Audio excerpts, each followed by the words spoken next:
new college football videos dropped this week over on Jaguar Gatorade. On Wednesday, we'll talk about one of the dumbest controversies in the history of the Las Vegas Bowl. And on Friday, we'll talk about one of the strangest scenarios involving the Baylor football team. Click the card in the upper right corner to go to the channel. And now, on with our feature presentation. Entering the Monday Night Football game between the Cincinnati Bengals and the Cleveland Browns, there were 13 teams in the NFL that had a positive point differential, meaning, in the simplest of terms, that they scored more points than their opponent. Of those 13 teams, 12 of them had a record at or above 500. All 6 teams in the NFC to have a point differential in the positives, if the season ended today, would be in the playoffs. And you've got a bunch of playoff teams in the AFC in the positives as well. If you've got a positive point differential at this stage in the season, odds are, in the absolute worst case scenario, you're at 500, and you're competing for a playoff spot, and you're right in the thick of things as we head toward the second half of the year. However, there is one team that has this positive point differential that if the season ended today, they would be picking number 3 in the NFL draft, and would likely have their choice of literally any non-quarterback. Because by God, the Jacksonville Jaguars have been so frustrating to watch this season, they make me want to pull out my hair. It feels like there's something there with this team. It really does. There's a lot of young talent on both sides of the ball. They move the ball down the field with absolute ease until they get into the red zone. And for all of his flaws, from absolutely idiotic decision-making in the red zone to his lack of clutchness, Trevor Lawrence has shown flashes of being the franchise guy, and has looked head and shoulders above any quarterback that the team has ever had since David Garrard. And yet, the Jaguars have the same exact record as they did last year under Urban Meyer. You are what your record says you are. And for the Jaguars, even though the eye test might say otherwise, their record says that they are no better than they were last year. And for another season, the Jaguars are completely irrelevant by Halloween. Over the last 3 seasons, the Jaguars have had nothing to look forward to by this point in the year, being 1-7, 2-6, and 2-6 again. But this year might be head and shoulders above the rest for the most frustrating. Because in 2020 and 2021, the team just flat out stunk, and there was nothing that could be done about it. But this year has been a different story, because in all of Jacksonville's losses, they lost it by 1 possession. And in all of Jacksonville's losses, at some point, they had the ball inside the final 2 minutes with a chance to go down the field and actually win the game. It feels like every single Jags game follows the exact same script.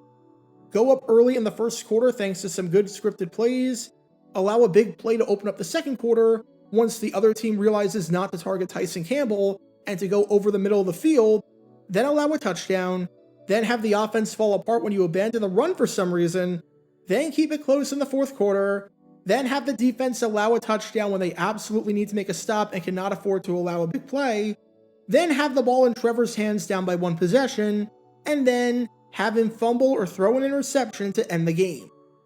Once you've watched one Jags game, you've watched them all. And yet, despite all of that, and despite their season being over, they have a point differential of +14.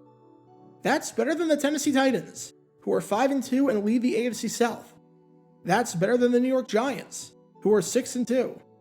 That's better than the 5-3 Miami Dolphins, the 4-3 Los Angeles Chargers, and a whole host of teams who are right in the playoff hunt. At this time last year, through 8 games, the Jaguars were at -77.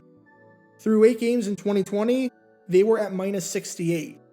They were playing in uncompetitive games left, right, and center, where their point differential easily could have been worse, if not for some garbage time production and for the opposing team taking their foot off the gas. And yet this year, they're 1 or 2 self-inflicted wounds and mistakes and bad coaching decisions away per game from being one of the best teams in football from a record perspective.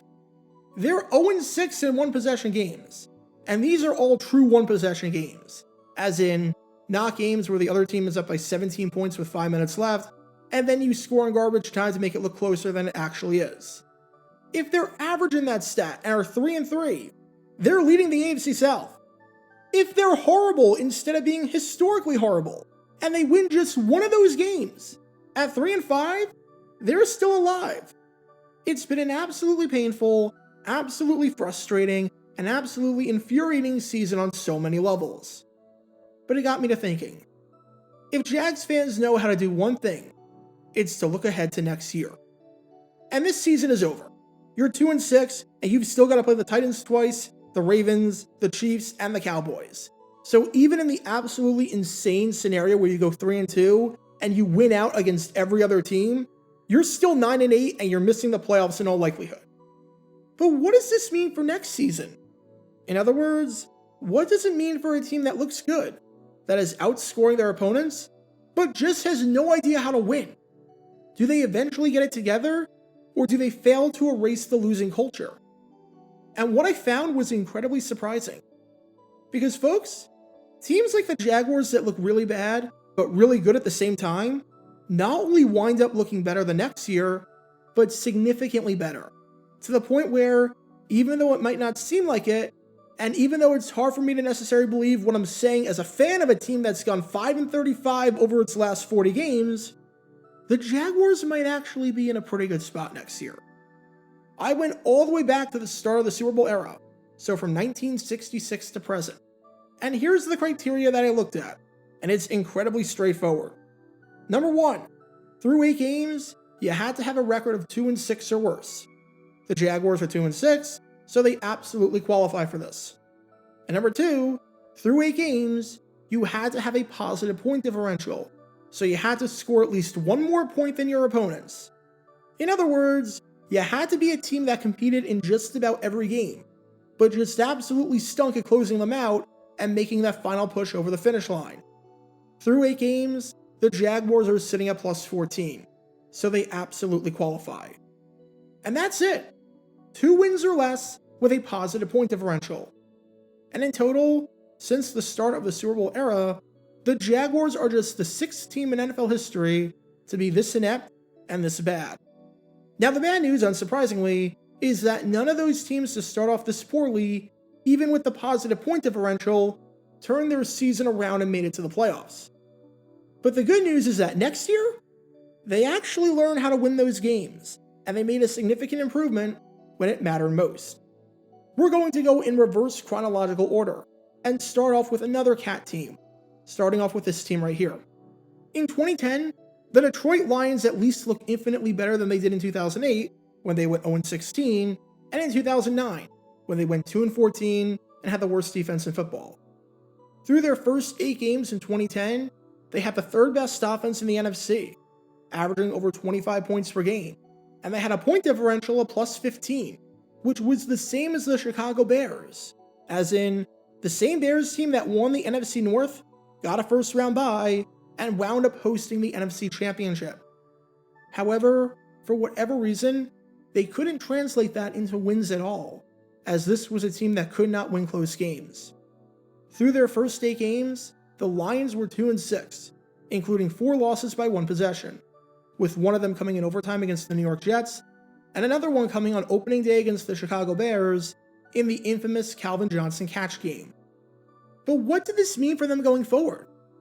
Well, in 2011, they completely turned things around, going 10-6, including a 5-0 start to the season, going 4-3 in 1 possession games, having a winning record for the first time since 2000, making the playoffs for the first time since 1999, finishing inside the top 2 of the division for the first time since 1995, and having double-digit wins in a season for the first time since 1995. So yeah, they had quite the year-to-year turnaround after not being able to win those games in 2010. Next up, in 2006, we have the Pittsburgh Steelers, who started off 2-6 despite winning the Super Bowl the year before. As a side note, to learn more about Super Bowl 40 and an incredibly weird coaching decision made during that game, click the card in the upper right corner. A lot of people were stunned, and understandably so, when the Steelers had this poor of a record, and especially when they had a point differential of +1, which was better than the other Super Bowl finalists, the Seattle Seahawks, had at that point. And the Seahawks had a winning record at the time and were leading their division in the NFC West. But they were still 2-6, thanks to a couple of bad one-possession losses, including a 41-38 loss to the Atlanta Falcons in overtime, and a 28-20 loss to the Cincinnati Bengals, where the Steelers had the ball in the red zone with just under 30 seconds left.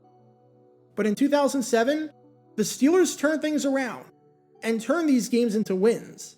They went 10-6 and won the AFC North, winning the division for the first time since the 2004 season. Now, they did make a coaching change in between those seasons, as Bill Cowher retired and was replaced by Mike Tomlin, but it's still a turnaround nonetheless. 1 year before that, in 2005, the Green Bay Packers got off to a similarly poor start, as through their first 8 games, they actually sat at 1-7. And there were some ugly one-possession losses in that stretch. They lost 17-16 in a game to the Tampa Bay Buccaneers, where they had the ball in Tampa territory with under 5 minutes left and down by 1.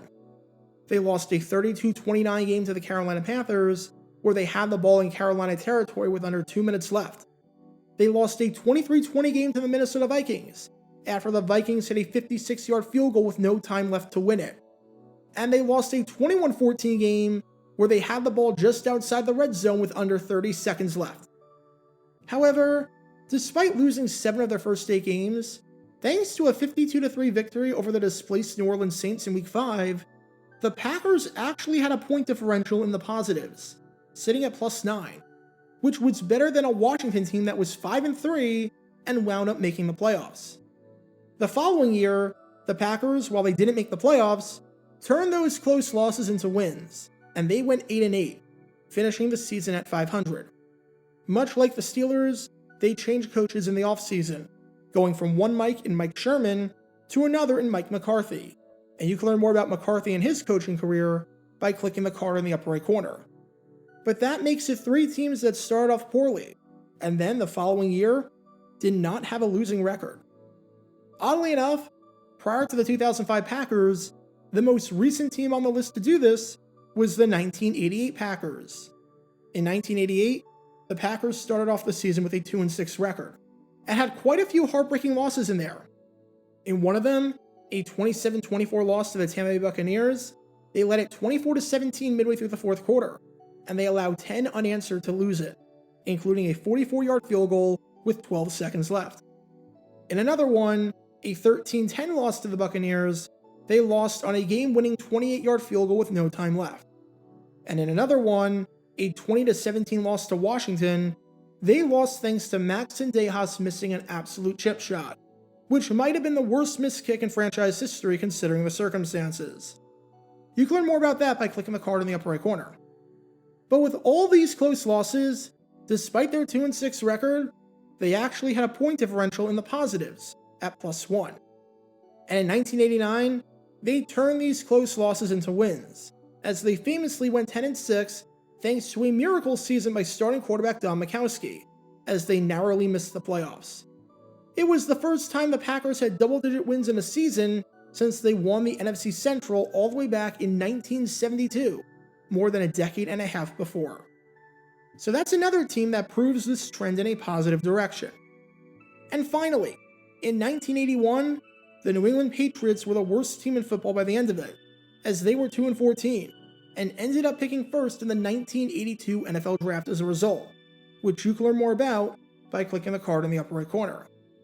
However, through their first 8 games in 1981, they actually weren't that terrible, as despite being 2-6, they had a point differential of +7, which was better than the Minnesota Vikings, who were 5-3 and were leading the NFC Central at the time.